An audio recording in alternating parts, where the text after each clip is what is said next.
आप लोग जानते हैं कि वो कितनी सख्त अफरीत है। इसकी सफाकत का अंदाज़ा आप लोगों को होगा। वो पहले ही मिस्र के जादूगरों की मलका रही है। देवी मानते हैं उसे वहाँ लोग।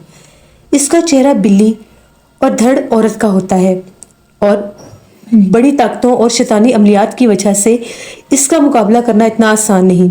कोशिश करके सबसे पहले इस बिल्ली का जिस्म नजर आतिश करवाएं। शायद इससे वो कुछ कमजोर पड़ जाए। ये तमाम बातें सुनकर मुझ समेत आगा जाने की रही सही उम्मीद भी टूट गई।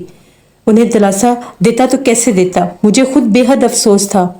हम तो ये सोच रहे थे कि मुर्शिद फुरकान शायद अब ये यूमी से निजात दिला सके, मगर अब कोई रास्ता नजर नहीं आ रहा था। मैं और आगा जानी कई घंटे सनसनाटे में बैठे रहे। अचानक उन्हें कुछ याद आया। उन्होंने वजाहत को कॉल मिलाई। वजाहत बेटा, आप कहाँ हैं? वो सखर में ही था और कल कराची पहुंचने वाला था। वजाहत, आप कराची ना आए, आप फैसलाबाद जाएं और खैरदीन से मिले और उससे पूछें उसने उस मनहूस का जिस्म खैरदीन ने कहाँ दफनाया था। इसको तलाश करके नजरे आतिश करें। जेबी की जिंदगी के लिए बहुत जरूरी है। वो देर तक रोती रही। वजाहत को मुर्शद फुरकान की दी हुई मालूमात फराहम की गई। मैं दिल से दुआ मांग रहा था कि वजाहत को कामयाबी मिले, वो जिस्म मिल जाए ताकि उसे जलाया जा सके। मगरिब की नमाज के बाद मैं लॉन्च में बैठकर सिगरेट पी रहा था कि फार्मेसी पर एक बंदा आया। गौर किया तो वो जाहिद था, हमारी फैक्ट्री में एक वर्कर। मैंने इससे आवाज़ दी, जाहिद सब खैरियत है? तुम यहाँ? कौन बीमार है? बस यार, खैरियत ही तो नहीं है, बड़ी आपा की तबीयत खराब है। क्या हुआ है उन्हें? यार इन्हें पानी की कमी है, इनके हाथ पांव टेढ़े हो गए थे। मौसम भी गर्म है, गुर्दों की भी तकलीफ है, जिसकी वजह से आए दिन हमें यहाँ पर आना पड़ता है और इनकी हालत बहुत ख़राब होती है और अब तो वो पहचानी भी नहीं जा रही। ओहो, बहुत अफसोस हुआ सुनकर।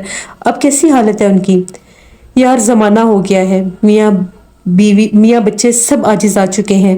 दर दर की ठोकरें खाने के बाद मालूम हुआ कि इन पर कोई ऊपरी चक्कर नहीं है, बल्कि ये एक काबिल इलाज बीमारी है। तो अब यहाँ लाए हैं, पहले से कुछ बेहतर है। तो तुम लोग समझ रहे थे कि कोई असरात है? हाँ यार, हमेशा यही सुनते आए हैं, फलां पर जिन चढ़ गया, फलां पर जिन का असर हो गया, हाथ पाँव मुड़ के, फलां की शक्ल बदल गई, फलां की आवाज़ बदल गई। इन्हीं वहमात में पढ़कर हम लोग भी यहाँ वहाँ भागते रहे कि शायद यही कुछ हो, लेकिन इनको बीमारी कुछ और थी। बहुत ज़्यादा हम लोगों ने पैसा बर्बाद किया और धक्के खाए, मगर किसी से कुछ हासिल नहीं हुआ। बहुत तावीज़ात भी करवाए। उसकी बातें सुनकर हम दोनों हंस पड़े। वो तो शुक्र हुआ कि हम इसे इस जगह ले आए। तो उन्होंने हमें कहा कि इसको डॉक्टर के पास लेकर जाओ। एक आदमी हमें मिला, इस पर कोई भूत वूत नहीं है, इसे डॉक्टर के पास लेकर जाओ। ये सुनकर हमारे कान खड़े हो गए। अच्छा, कौन था वो आदमी? क्या मुझे इनका एड्रेस दे सकते हो? क्यों भाई, खैरियत है? हाँ, मैं मिलना चाहता हूँ, मगर क्यों? यार मुझे लगता है मुझ पर किसी ने कुछ करवा दिया है, बंदिश वगैरह। काम में जी नहीं लगता। मैंने बहाना घड़ा। अरे यार, वो नहीं देखेंगे, इनका ये काम ही नहीं है। बीमारी, झपटना, जादू, ये सास नंदों के झगड़े, बंदिश, वो सबको भगा देते हैं। वो बस जिन उतारते हैं, जिन। वो बहुत बड़े आमिल हैं। हमें तो एक आम आदमी के रूप में मिले थे। ओहो, तुम इस बात को छोड़ो यार, वो भगाते हैं या बिठाते, तुम एड्रेस तो मुझे बस मिलना ज़रूरी है। जाहिद मुंह खोले मुझे देखता रहा, फिर एड्रेस समझाया। कराची एयरपोर्ट जाते हुए एक कब्रिस्तान पड़ता था, अजीमपुर कब्रिस्तान। बस वहीं इनका ठिकाना था, वहीं इनकी कुटिया थी। वो भाई हैं, वैसे वहीं रहते हैं। 2 भाई हैं। मुझे क्योंकि कराची घूमना और यहाँ के रास्तों का इतना इल्म नहीं था, इसलिए एड्रेस ठीक से समझ नहीं आया और जाहिद का फ़ोन नंबर भी ले लिया। क्या तुम किसी दिन मुझे वहाँ लेकर जा सकते हो? यार मेरा घर है और घर से फिर नौकरी, नौकरी से घर वाला बंदा हूँ मैं, बड़ी मुश्किल से तुम्हें रास्तों का बता सकता हूँ। अच्छा, बस ठीक है, ज़्यादा बातें करने की ज़रूरत नहीं है। मेरी तरफ भी देखो, मैं भी मुसीबत में हूँ। अगर मैं रास्ता भटक गया तो? अच्छा ठीक है, कल जोहर में ले चलूँगा। फ्री हो? हाँ, मगर 3 बजे के बाद का रखो, फैक्ट्री से आने के बाद। मगर तुम्हारी छुट्टी तो 8 बजे होती है ना? हाँ, मैं 4 दिन छुट्टी पर हूँ, इसलिए कल मैं तुम्हें यहीं मिलूँगा, तुम आ जाना। मुझे उम्मीद बन गई। अल्लाह के हाँ कुछ भी मुश्किल नहीं है, बेशक वो मुसब्बिबुल असबाब है, कहीं से कहीं बंद दर भी खोल देता है। जुल्म की रस्सी चाहे जितनी ही दराज हो जाए, अल्लाह उस रस्सी को खींच ही लेता है तो जुल्म को भी जाए पनाह नहीं मिलती। वो रब्बे रहीमो रहीम है। इस वक्त जाहिद का यहाँ इस तरह से मिल जाना शायद कुदरत का ही एक इशारा था। मैं एक नई उम्मीद के साथ आगा जाने की तरफ रवाना हुआ। नर्स कह रही थी कि इसे समझ नहीं आ रहा। बार बार मशीन ज़ेबा को वो थोड़ी ही देर के बाद उसे नॉर्मल भी कर देती है। आप लोग बस दुआ करें, हमें कुछ समझ में नहीं आ रहा। आगा जाने के आंसू भी खुश्क हो चुके थे। वो खाली नजरों से मुझे देखने लगी। मेरा दिल भी भर आया। मैंने इनका हाथ थामकर इनके नज़दीक बैठा और उनको अपने पास बिठाया। जाहिद से हुई तमाम गुफ्तगू इनके गोश गुजार की, मगर आगा जाने की आंखों में मायूसी के साए मंडला रहे थे। मैं रात के तक तसल्लियाँ देता रहा। कल अजीमपुर जाने के बारे में भी बताया। वो बहुत टूट चुकी थी। बोली, अजान मियाँ आप आराम कीजिए, हम इबादत के अहाते में आखिरी फरियाद करना चाहते हैं। अल्लाह हमारी ममता को सब्र दे। आगा जानी की इस बात ने मुझे बहुत रंजीदा कर दिया। मुझे भी उम्मीद का चिराग तो कहीं जलता नजर आ रहा था। अजीमपुर का वो कब्रिस्तान। दूसरे दिन फैक्ट्री के बाद जाहिद को कॉल करके मैं शराह फैसल बुला लिया और वहाँ हम दोनों साथ अजीमपुर के लिए रवाना हुए। वहाँ पहुँचे तो देखा कुछ बुजुर्ग पहले से आए हुए थे। हमने इन्हें आदाब किया और बैठ गए। इनका और चारों तरफ का जायज़ा लेने लगे। बहुत मामूली लिबास में थे। 2 बारिश बुजुर्ग, एक कद के छोटे लग रहे थे, चबूतरे पर बुर्जमान थे। इतराफ में पौधे झाड़ियाँ, ये कुछ जगह भी झाड़ियाँ साफ करके ही रहने के काबिल बनाई गई थी। ये इलाका कब्रिस्तान से मुत्सिल था। मुझे अजीब सा महसूस हो रहा था। वो सीधा सी पुरानी जगह, पत्थरों और शाखों पर उल्टी हुई पतीलियाँ, कुछ कप, केतली। रात में ये जगह किस कदर खौफनाक लगती होगी। अभी भी कुछ कम नहीं थी। अचानक एक हनकार उभरने की आवाज़ आई। मेरे कानों को सुन कर गई। ये आवाज़ एक बच्चे की थी। इसकी फैमिली इसे लाई हुई थी। अब्बा भाई या कज़न होंगे। बाबा ने कहा, आपके हाथ पांव पकड़ लें, छोड़ना नहीं। हाँ भाई, जल्दी जल्दी बोलो यहाँ पर क्यों आए हो, इस बच्चे पर क्यों सवार हो। बच्चा कोई 10-12 साल का था, मगर जोर इतना था कि 4 हट्टे कट्टे मर्द भी इसे काबू नहीं कर पा रहे थे। और वो सांप की तरह बल खा रहा था, मुस्तकिल हंकारे भर रहा था। इसकी जुबान खुली। अच्छा, तू नहीं बोलेगा? भाई इनकी तरफ का जरा सामान लाओ।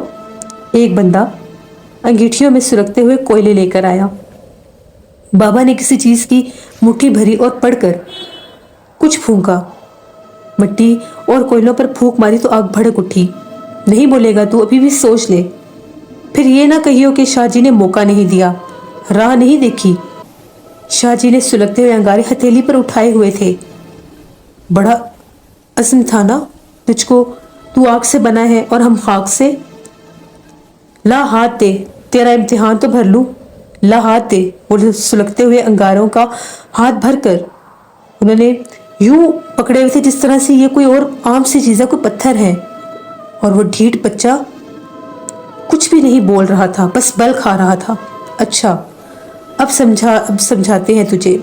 आग से क्या डराना भाई, जरा लाओ मेरा चिमटा देना मुझे। इसकी जगह को मैं जरा अभी ठीक करता हूँ, इसको थोड़ा सा दागना होगा। ये जिन जान छोड़ेगा इस मासूम बच्चे की। एक लोहे का बड़ा सा चिमटा आ गया। शाहजी ने इसे कोयलों पर रख दिया।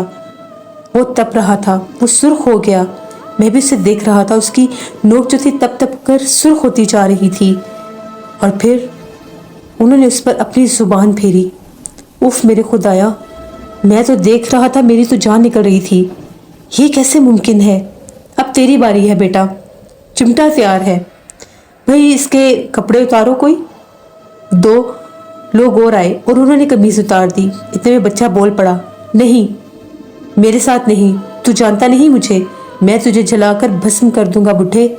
अगर जरा सा भी तूने चिमटा जमाल के बदन को छुआ तो तुझे अंधे कुएं में डाल दूंगा। छोड़ मुझे, बाज आ जा। अरे अरे, तू भाई का इंतजार करना, इतनी जल्दी भी क्या है तुझे? मैं भी तो देखूं तू कितना बड़ा सूरमा है। तू जला ना मुझे, तुझे किसने रोका है?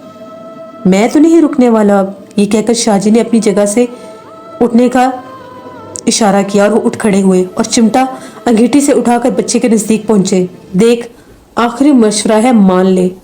चिमटा नजदीक हुआ। रुक जा, मुझे माफ कर दे, मैं जा रहा हूँ। नहीं भाई, अब तो मुझे अंधे कुएं में तो डाल कर आ, मुझे भस्म तो कर दे पहले।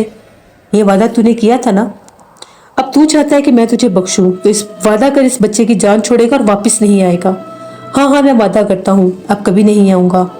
और जो आया तो कसम खा अपने बाप दादों की, मुझे कसम है हामान और मालूकी की, मैं इस बच्चे पर अब कभी नहीं आऊंगा। मुझे माफ कर दे शाहजी, मुझे माफ कर दे।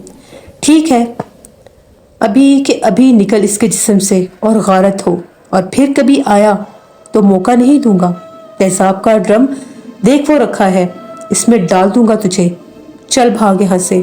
खालिद साहब, अगर ये खबीस आपके बेटे पर दोबारा आया तो कुछ मत करना, ना ही परेशान होना, बस मिलकर इसके कपड़े उतार देना, और जो वक्त सुबह हो या शाम या आधी रात इसको घसीट कर घर से बाहर निकाल देना, बस बाकी काम हमारा है। बच्चे ने दर्द भरी आवाजें निकाली और एकदम से बैठा बैठा नीचे गिरा और बेहोश हो गया। शाहजी ने पानी मंगवाया और कुछ पानी दम करके बच्चे पर छिड़का। बच्चा ताज़ा दम हो गया।